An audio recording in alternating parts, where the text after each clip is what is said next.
are you even looking to buy this one, or will you be buying later, right?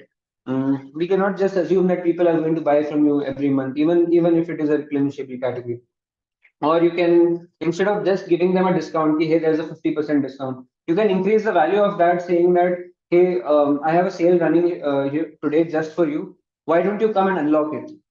And you put that button on WhatsApp, unlock my discount. So people can click on that, unlock the discount which they see, and then kind of get more excited and go and buy. So essentially, you have to like figure out the right customers, build the right messaging for that day, and then finally make it a very interactive message. And that is what will really help you get the best ROI out of your WhatsApp campaigns and engage all the customers which you had sold to in the last 6 months. All right. Thank you so much, Aniket. I think definitely contextual messages throughout the user journey have a very big role to play when it comes to the conversions at the end of the day. So thank you so much for the tips and tricks here. I can see a lot of people, a lot of attendees are raising hands.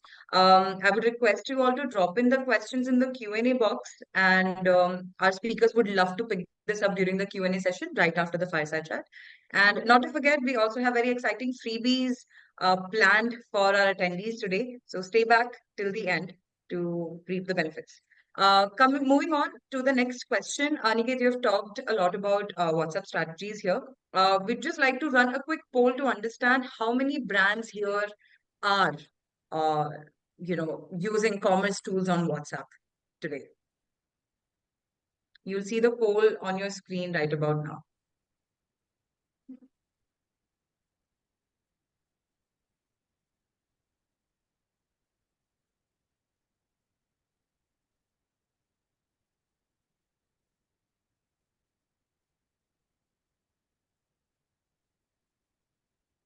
Five more seconds for the poll.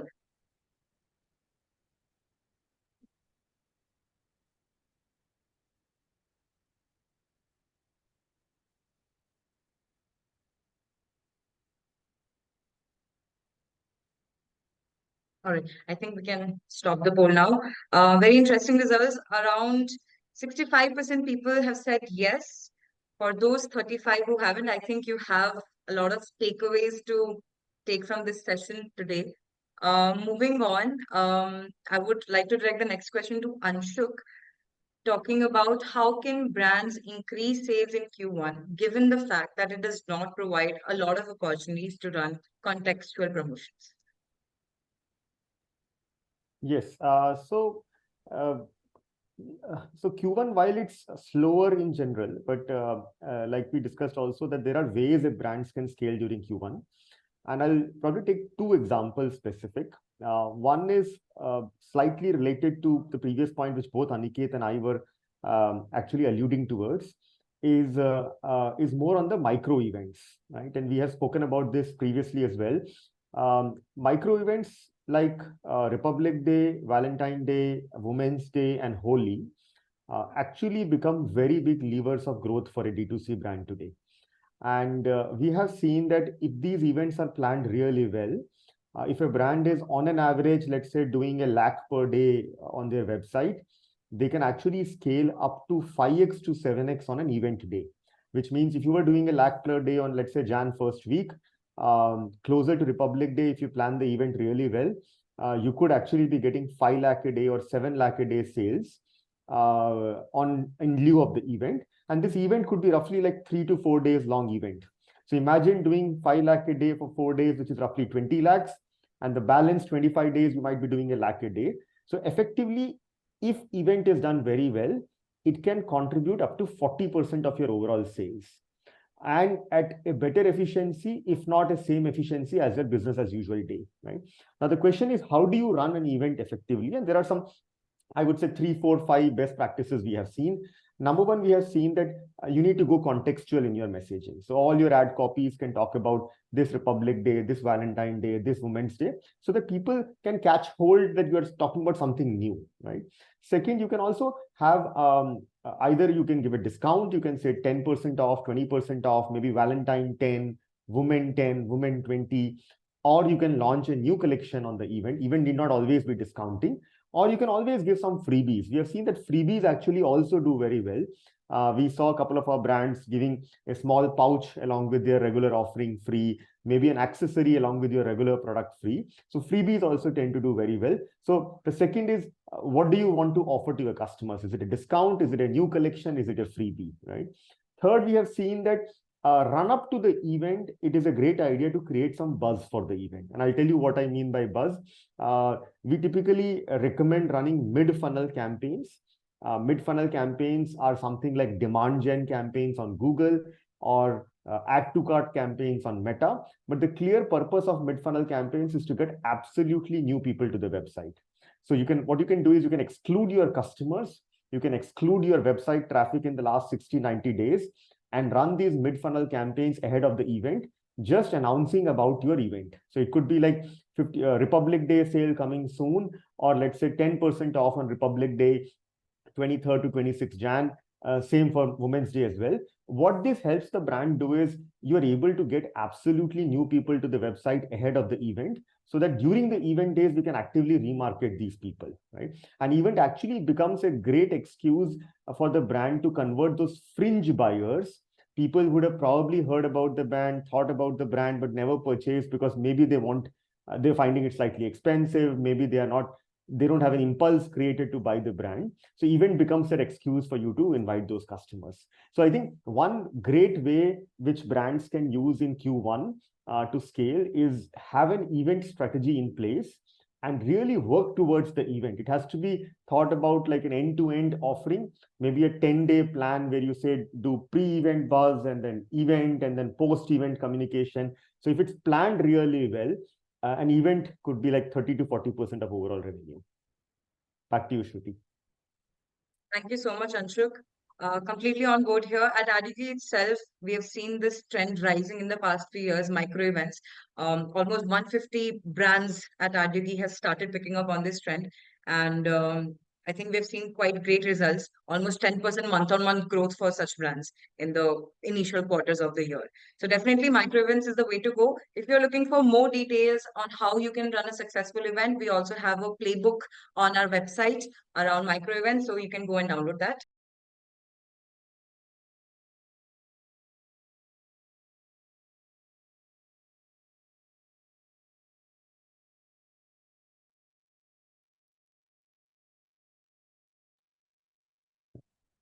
Hello, am I audible?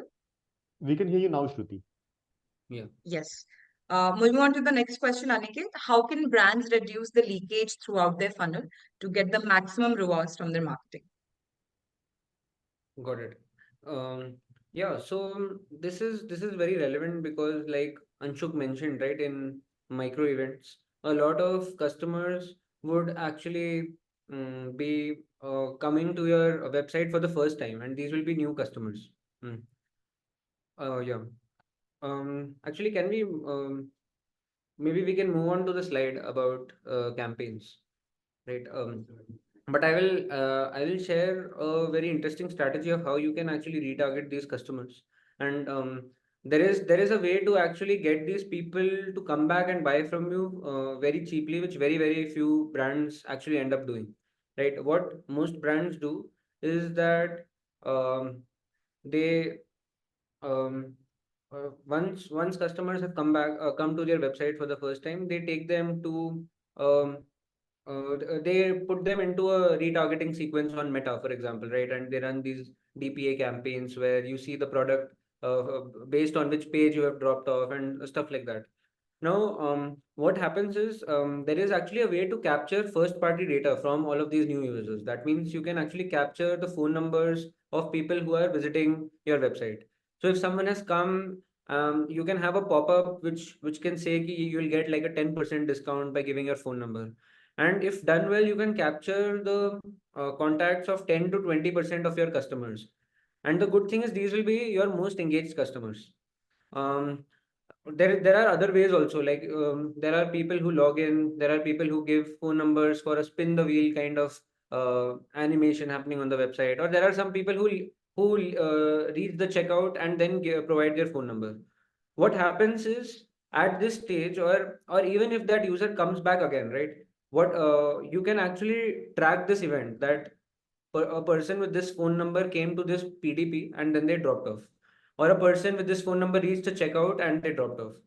Now, for what you can do for this is, instead of first showing them a meta ad, you can first send them a message directly on WhatsApp, and you can make the message very engaging. You can say that, hey, I noticed that you came to our PDP but you did not buy, right? Well, what was the reason for you to drop off?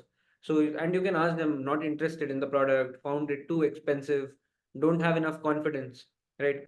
If somebody has reached the checkout stage, you already know that they are super interested. So what you can say is, hey, I noticed that you dropped off, I have a special discount for you, unlock your discount, right? So again, by first using this first party data to capture your users, your highly engaged users throughout the funnel, right?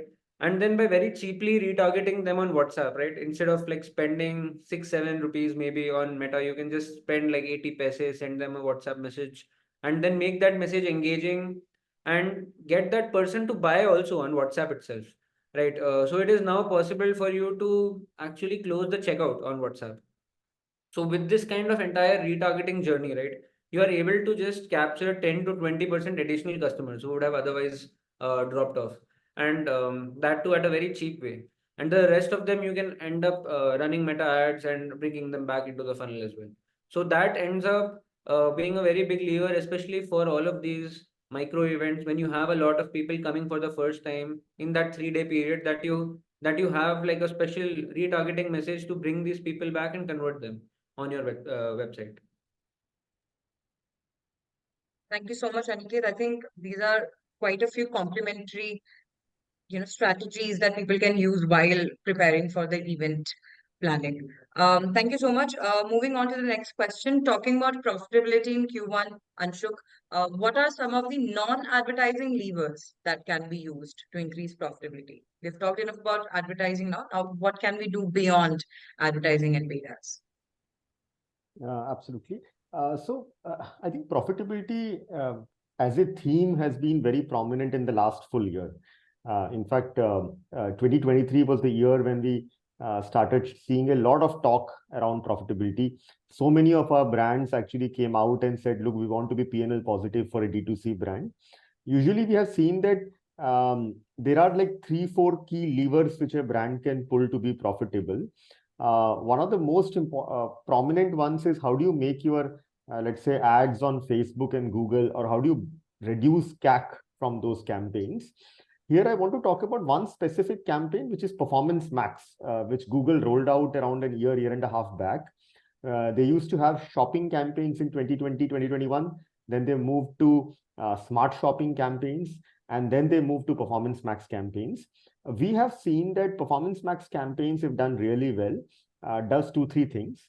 One, it gets a lot of intent traffic on the website. So these are people who are searching on Google and they see one of your products and they click and go to the website.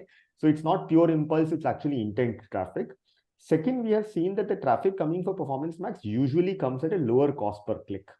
On an average, we have seen that Meta cost per click could be like 10 to 20 rupees in most cases, but Performance Max can give you a cost per click of around 5 to 7 rupees, sometimes even lower than that. And third, we have seen that because these are intent people, they are likely to spend more time on the website, right? So one very clear lever which a brand can pull today to be more profitable is, how do you maximize the potential of your Performance Max campaigns, right? And this is where I think I wanted to show this case study which we did with Rare Rabbit just last month. So there's a case study which AdYogi and Google has done, where we picked up Rare Rabbit is one of the large apparel brands. We've been working with them for the last 6-7 years. They have scaled very rapidly on their D2C ecosystem. And what we did is we picked up their entire catalog and we said, can we improve the quality of the feed, right? Can we change the titles? Can we change the descriptions so that Rare Rabbit now becomes more visible on Google when people are searching? And there are some very basic, I would say, optimizations which can be done on feed. Very simple. You should have the name of the brand, which means Rare Rabbit shirt versus shirt. You can have color in the title, Rare Rabbit blue shirt versus shirt. Then you can have maybe material in the title, Rare Rabbit blue cotton shirt versus just a shirt. And then you can probably have some attributes like Rare Rabbit blue cotton full sleeve shirt versus shirt, right? And some of these basic attributes, color, material, can be added to the title. And what this does is if somebody is searching on any of these keywords, your product is more likely to appear, right? So with this exercise across the entire 2,000, 3,000 products for Rare Rabbit, we saw that just by improving the quality of the feed, we were able to scale their performance max campaigns by 42%, right? Now imagine, we know that, like I said, PMAX is a great campaign, lower CPC, better performance. If you're able to scale your best performing campaign by 42%, that itself will give a huge uplift in the profitability overall. So I wanted to just call it out. Maybe Shruti, we can also share this case study, which has some of the best practices on feed optimization. Over to you. Absolutely, Anshuk. We'll be providing this case study to everyone who is attending this webinar today, right after the call. Or we can also drop the link right in the comment section here. Apart from that, we understand how this could be a tedious task to understand what are the right attributes for your feed. So we are also going to launch a free feed audit for all of our attendees today. You can sign up for the audit, and AdYogi, along with the Google team, will work on your GMC account and understand and make you understand where exactly you're lacking and what can you do better to better your performance. Moving on to the next question, to you, Aniket. As we all know, WhatsApp and AI are both upcoming trends in 2024. So, what can brands do today to unlock the power of WhatsApp and AI as a revenue channel? Got it. Yeah, WhatsApp and AI both have been huge buzzwords for the whole of 2023, but actually very few brands are able to use it to generate real revenue for themselves. And the main thing which you can do is to actually like build and activate an entire shopping journey on WhatsApp, where users can come, they can see products, they can ask questions, and they can do the whole checkout journey, right? Now the thing is, it's not enough to actually just build out this journey, right? The main thing is to think from a customer's point of view, that why would they want to come to WhatsApp and buy from you over there? Why not from any other channel? And how do you actually end up bringing those customers to WhatsApp, right? And with this, we have actually seen very different kind of use cases getting unlocked. So with several large wellness brands or beauty brands like Man Matters, for example, right? If you buy a health supplement, now that is something which that is working for you. You would want to buy it each and every month, right? If you have hair fall and you've bought a supplement and you see that it's working, you want to continue to purchase it. But when you already know that this product is working, right, you would not want to as a customer go to Google and search for it, then go to a brand, the brand's website, then click on add to cart, and then like again put in your address, do the payments and all of that, right? That is one place where WhatsApp can just make that customer experience 10x better, where it just sends you a campaign asking you, hey, is your product getting over? Why don't you buy it? Should I send it to you again? And you just say yes, and you get a payment link and you buy it right there, right? So that is like a very seamless experience.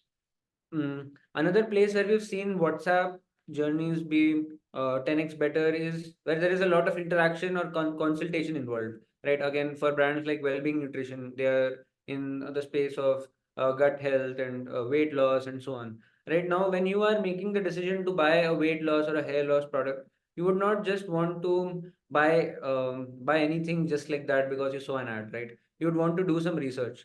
Now, as customers, we are very lazy. We don't want to read a huge PDP page which has a lot of testimonials, which has videos, right, which has a lot of details about ingredients and how it works.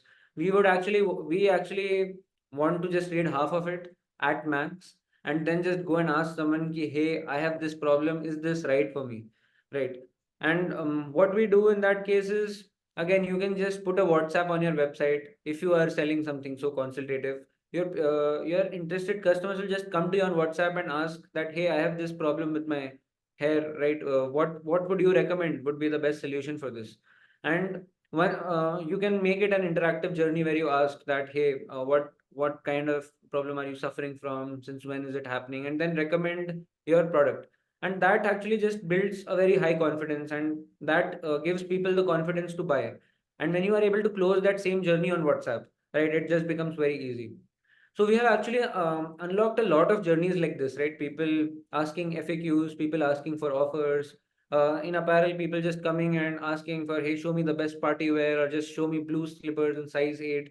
Right? There are many use cases overall where it is actually much easier to buy on WhatsApp compared to your website. And what you can do is through your ads itself, through your QR codes, through a WhatsApp widget on your website, or through campaigns, you can identify these users and bring them at the right time to WhatsApp, and then give them that kind of experience. And that will just make that campaign much more effective for you.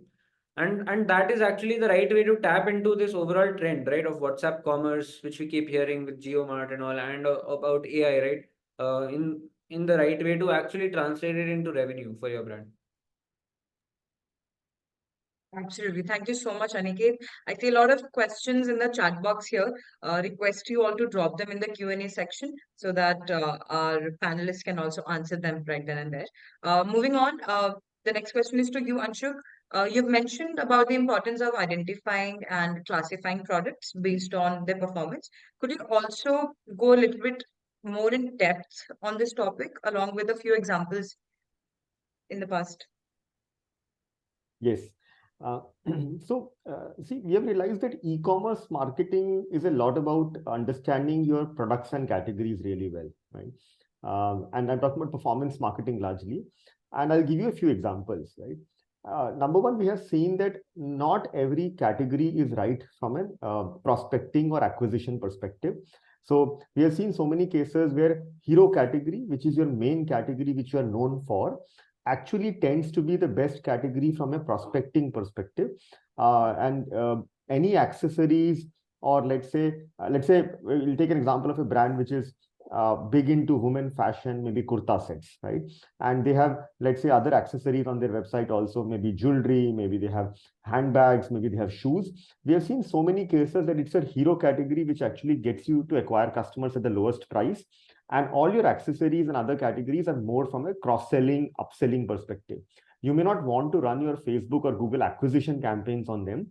You may want to just focus them from an upsell, cross-sell perspective, which is the number one thing that is very important for you to identify which are your acquisition categories and which are your retention and upsell categories. Second, I would say that it's important for a brand to be able to map for each category what is the kind of spends you are doing and what is the kind of revenue you are getting, and also maybe conversion rate on the Google Analytics 4. What we have seen is there is significant difference between cost to revenue ratio or marketing cost as a percentage of revenue from category to category. We have seen cases where something like a bedding could give you probably 20% cost to revenue ratio, and maybe your lamps or any other accessories could give you 40% cost to revenue ratio. So just being able to clearly map out your profitability, P&L, or cost to revenue for each of your categories will help you understand where should you be diverting your marketing budget towards. Usually, we have seen that categories which have higher average order value tend to have better profitability, because we have seen that on Meta, your cost of click more or less remains the same, whether you are advertising a 500 or a 700 rupee product, or maybe a 3,000 rupee product. Conversion rates do vary, but not in the same proportion as average order value. So typically, a higher AOV category like a 2,000 or a 3,000 might actually give you better economics compared to a lower AOV category like maybe 800 or 1,000. So just to summarize, I think number one, be very clear which are your acquisition products and acquisition categories. Number two, as much as possible, try to map your marketing cost to revenue ratio for each of your categories, if possible, even for your top 10, 20 products. Number three, be very vigilant towards where are your marketing budgets going. There will always be products on your website which have low conversion rate, which might be bleeding a lot of budget. So make sure you remove them from all your ads. And there will always be certain products on your website which have very good conversion rate, but they are not able to get enough marketing spends. So you may want to dedicatedly create ads and campaigns around those products. So just being able to do all this is what at AdYogi we call it as product performance management. In fact, we've also rolled out a tool to help brands navigate this entire PPM mechanism, identify your products which are losing money, identify high opportunity products, and identify profitability at a product and category level. So one of the, I would say, the big levers which any brand can pull today to be more profitable. Back to you, Shruti. Thank you so much, Anshuk. I think we have next 18 minutes left for this webinar. So last question to you, Aniket, and then we'll open the forum for Q&A. The last question is, how can brands leverage, since there's a lot of people who were not aware about WhatsApp as a channel, who were not leveraging WhatsApp as a channel. So how can brands do that with CTWA and use a commerce tool like Limechat? Mm. Yeah, CTWA is something which is like one of the most recent releases from Meta. It was released last year and it has been in beta for a long time, right? And the idea is that if there are certain cases or there are certain products where you would want to build a lead gen journey, right? Especially if you have a very high ticket size product, you would your customers would want to talk to you before they buy. So they would want to instead of just coming and buying directly from the website, they might want to understand a bit more about the material and about various other things. And then for you, you would want to actually capture them as a lead, talk to them on time, and then convert. Right. So it's very important for you to actually capture those phone numbers and have those conversations. All right. For many other categories also which are consultative in nature, it becomes much more yeah, it becomes very beneficial for you to have the person's lead, interact with them, give them the confidence, and then buy. Right.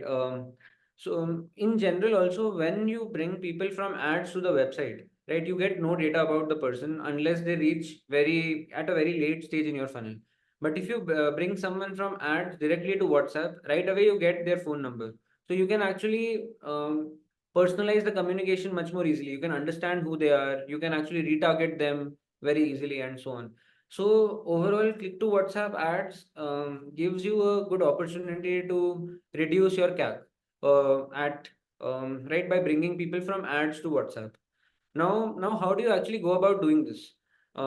One part is actually running the right ad, selecting the right products, and as Anshuk said, like AdYogi is already an expert and a market leader at this, at helping you run the best ads, and like with their PPM tool, figuring out which are the best products where you need to bet on. But when you run click to WhatsApp ads, you are not taking people to a website, you are taking people to a WhatsApp journey.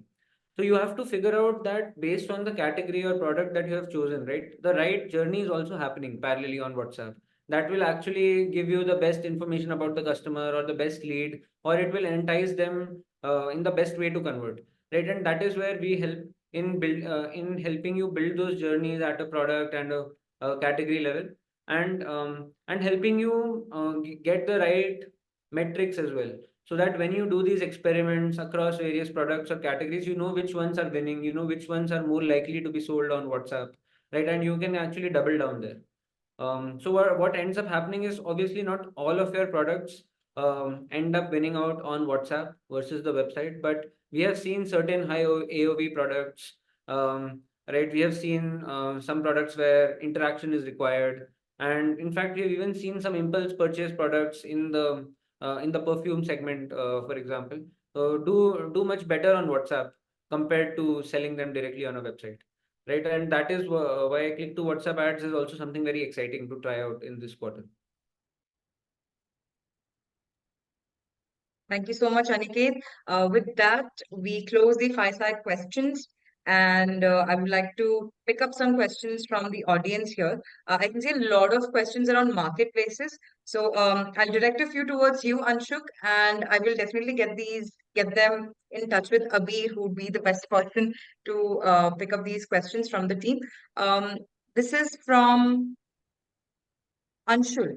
How to increase impressions and sales and relevant traffic in the US, Canada, and European marketplaces. There's a similar question talking about sales and impressions in marketplaces like Amazon as well. So if you could give them a brief. Yes. So, see, marketplaces, there are two ways where marketplaces impressions or visibility can be increased. One is if you're selling on platforms like Amazon or maybe even eBay and Walmart, they have their own ad ecosystem. So I'll give you a small example about Amazon. Amazon has this very detailed AMS platform, which has 3 or 4 different funnel-based campaigns. One will your bottom funnel SP, SB, and SD campaign. So SP is sponsored products. If anybody is searching on Amazon, your product will come as sponsored product. SB is sponsored brand. If anybody is searching on Amazon, your brand will come in the ad. SD is sponsored display, but that's like a typical remarketing campaign. Anybody who viewed a product on Amazon but did not purchase, you can remarket them. Very similar to how Facebook remarketing or Google remarketing works. And then there are a few top funnel campaigns on Amazon also. You have something called all these branding campaigns on Amazon, which can also be leveraged. So this is the Amazon ecosystem. This depends on marketplace to marketplace. Not every marketplace is such an evolved ad ecosystem. Outside of marketplace, we've also seen some recent products being launched by Meta and Google, where they are promoting running ads on Meta and Google and diverting traffic to marketplace. Like, for example, very recently, Meta has rolled out this product called Collab Ads, where you can run ads on Facebook and divert traffic to certain marketplaces in India, like Myntra, Nykaa, and Blinkit.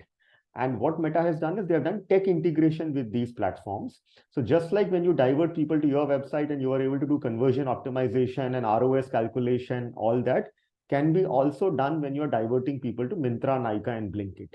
This is actually becoming very rapidly growing in Southeast Asia. Brands like L'Oreal are making the most use of it. Does work for CPG, it works very, very good. Even for fashion, we have seen some good case studies coming out of it. So just to summarize, you can use tools on the marketplace itself, if the marketplace has those tools like Amazon, or you can use social channels like Meta, Google to divert traffic to brands on marketplace. Thank you so much, Anshul. The next question, Aniket, maybe you can pick this up. UD wants to know, they have a high AOV product, 10,000 rupees worth saris. What should be the ideal area? What should be the ideal ways to increase the trust that they want to build within their community? There might be many different solutions for this, but I can talk about it definitely on how I have seen people use WhatsApp for this. So we do work with several apparel brands who sell in the same range between 10,000 or 30,000 or even 1 lakh rupee sarees. And like I was saying, for a product like this, it is very hard for someone to just go to a website and buy directly unless it is a very, very strong recognized brand, right?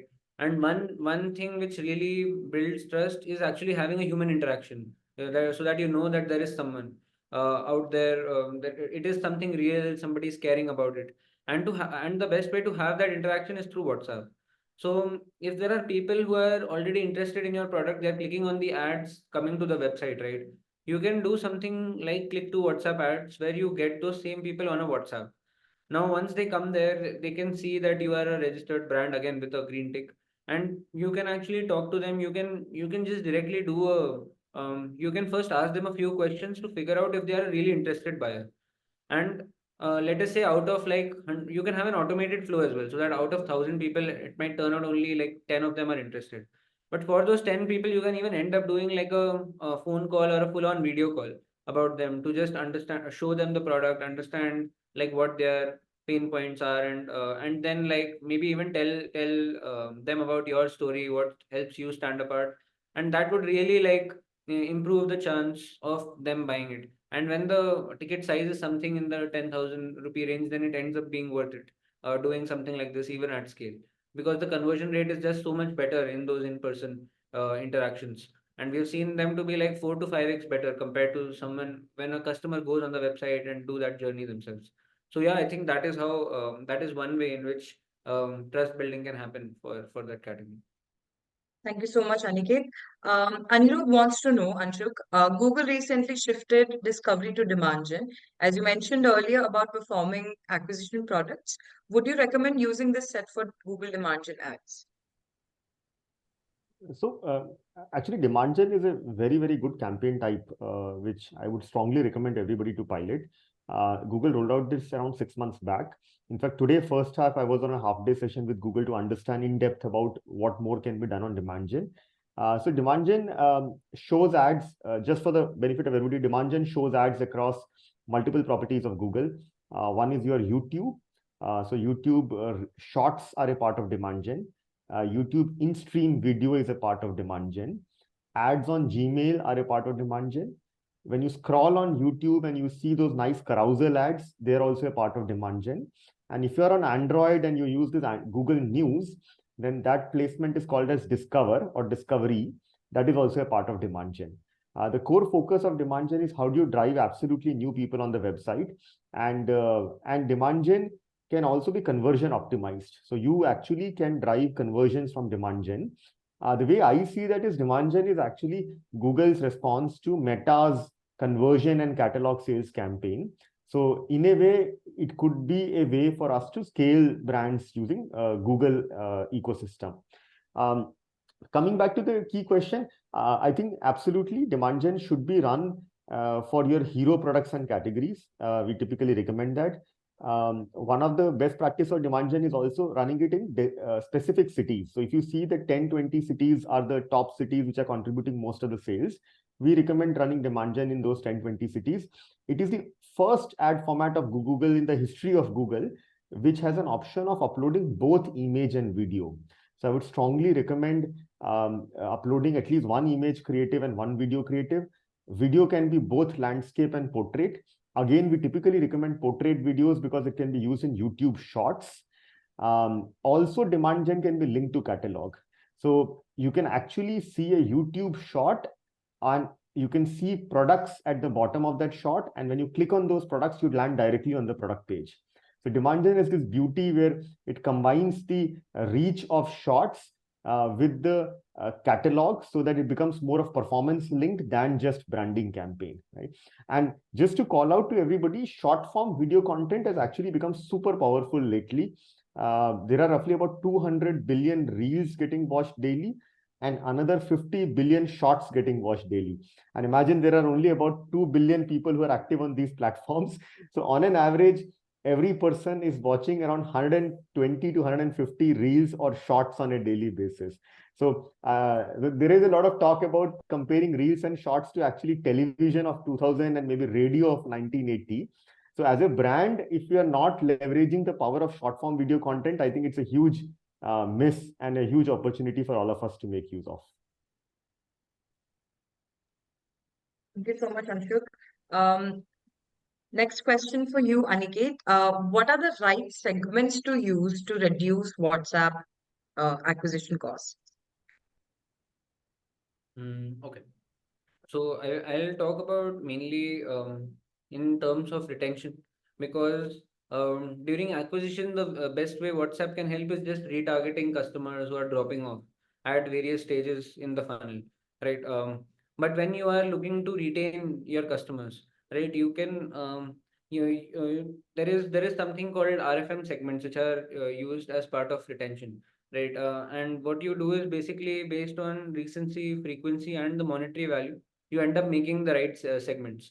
So so there are some people at the top right who might either be buying very frequently from you, or who have bought from you in the last 30 days, or who have bought like more than 2000 rupees, for example, overall from you, right? So these are your most engaged customers.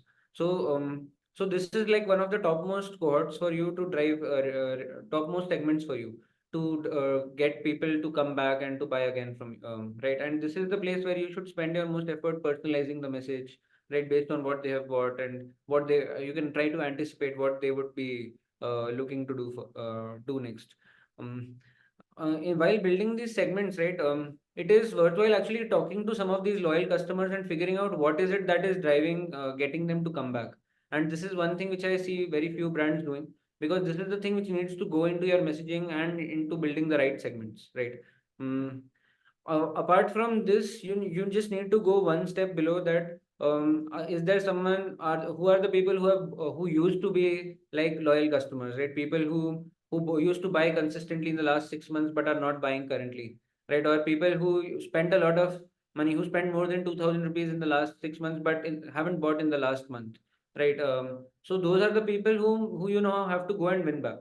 right? So that is again like a segment which does really well. And the last thing is conversational segments, right?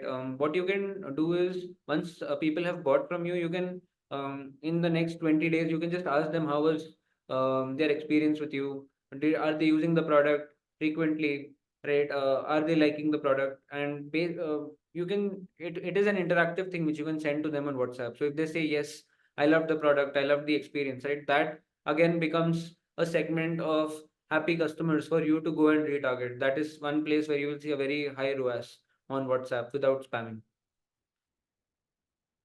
So yeah, I think those are some good places to start with. All right. Thank you so much, Aniket. Very well summed up. Thank you so much, Anshuk, for being a part of this wonderful session, and you, Aniket. I hope our attendees had valuable key takeaways to take from this session. Now, coming to the crowd favorite section of the webinar, where we are going to roll out the freebies. One, of course, like we mentioned before, is a free audit, feed audit for our attendees today, which will help you understand how exactly you can better enrich your feed for better PMAX and other Google campaign performances. We'll be rolling out a link for the same in the chat box here. You can click on that and sign up for the same. Along with it, we're also sharing a Google Sheet, which has been provided by the Google team itself on the industry best attributes to be added to your feed. So this is an activity that you can pick up internally as well. But of course, we're always here to help you out. We also have a free month uh, edition on the Limechat subscription if you subscribe for the 12-month plan for Limechat. So we'll be rolling out the link for that as well in the comment section below. And yes, very excited to see you all in the next session, upcoming session. Final words from Aniket and Anshuk to our audiences, and then we'll wrap up. Yes. Over to you, Anshuk. So thank you so much. I think this was a very engaging discussion. I've personally believed that, and I've seen this also, that for an e-commerce brand today, the top 3 channels are Meta, Google, and WhatsApp, right? And that's why this whole discussion is very exciting, because we discussed all 3 of them. We spoke about Meta practices and Google, and of course, Aniket very beautifully summed up all the key levers which can be pulled on WhatsApp. So I would highly encourage all the attendees here to really put in those best practices. The e-commerce India story is only going to get more and more exciting. We have seen some fabulous growth rate across the brands we work with, 30, 40, 50% per annum. So it's a very exciting time to be in the e-com marketing space. Anything you want to add, Aniket? Yeah, for me, it was a very exciting webinar, hearing about all of these insights about performance marketing from you, Anshuk, about micro events and about the whole PPC concept, which you told about figuring out the right products to bet on, right? And I would highly recommend AdYogi as a tool, because for all the brands that we work with, they have all had really great things to say about the team and about the results from there. And I would love to get that freebie as well. Absolutely. It's coming your way, Aniket. Definitely, Aniket. We'll also roll out an email with all of these freebies combined. So right after the session, so you can stay tuned. Also, if you have any questions, if we missed out on certain questions that you really wanted to ask, you can always reach out to Anshuk and Aniket. We are also dropping a call meeting booking link here, calendar booking link here. You can reach out to them here as well. All right, then, with this, we'll be wrapping up today's session. Thank you so much again for joining us in this wonderful discussion, and looking forward to seeing you again. Bye-bye. Thanks, everyone. Thank you, guys.